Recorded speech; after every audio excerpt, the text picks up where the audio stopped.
5 lies or mistruths about funeral finances. So number 1, Social Security is going to pay for your funeral. No.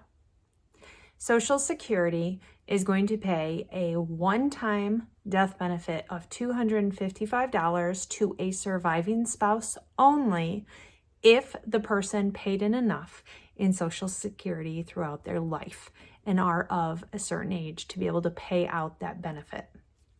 2, prearranging means pre-funding. No. Pre-funding means actually putting money in to a trust or life insurance through a funeral home that is held in that third-party trust or life insurance company that is connected to a contract with a specific funeral home. It can be transferred to any funeral home at any time. Its only guarantee is tied to that funeral home that the contract was originally started with. Now, just because there's a little money in there doesn't mean the whole thing is paid in full. Think of it like a bank account towards your funeral.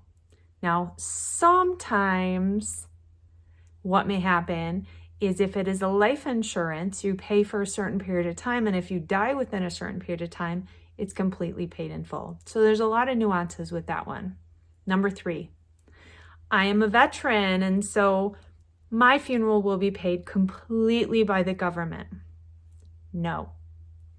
I think the tricky part of that is the statement that if you are a veteran, you can be buried for free at a national cemetery.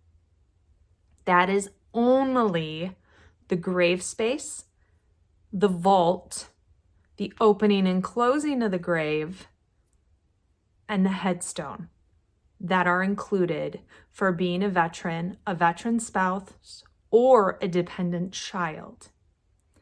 You still have to pay the funeral home, the casket, the cremation price if you're going to be cremated, and everything to go along with having services. So there's definitely some things in there that are not covered. Number 4, I'm on disability or I'm on some state aid, so the state is going to pay for my funeral. No. There are some states who have done away with any support for people for funerals. Some do have a nominal fee that they will contribute once the family has filled out all the paperwork, gotten accepted for that benefit, and has paid their portion.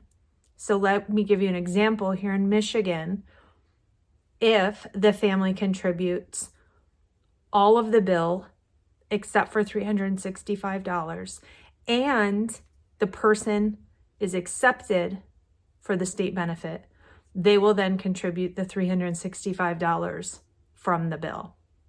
But the family must pay all the remainder. So there's limited number of dollars that are available in states. Some states do have some good benefits, but you do have to apply. You do have to be accepted. Every dollar in a bank account is going to count against what they are going to pay.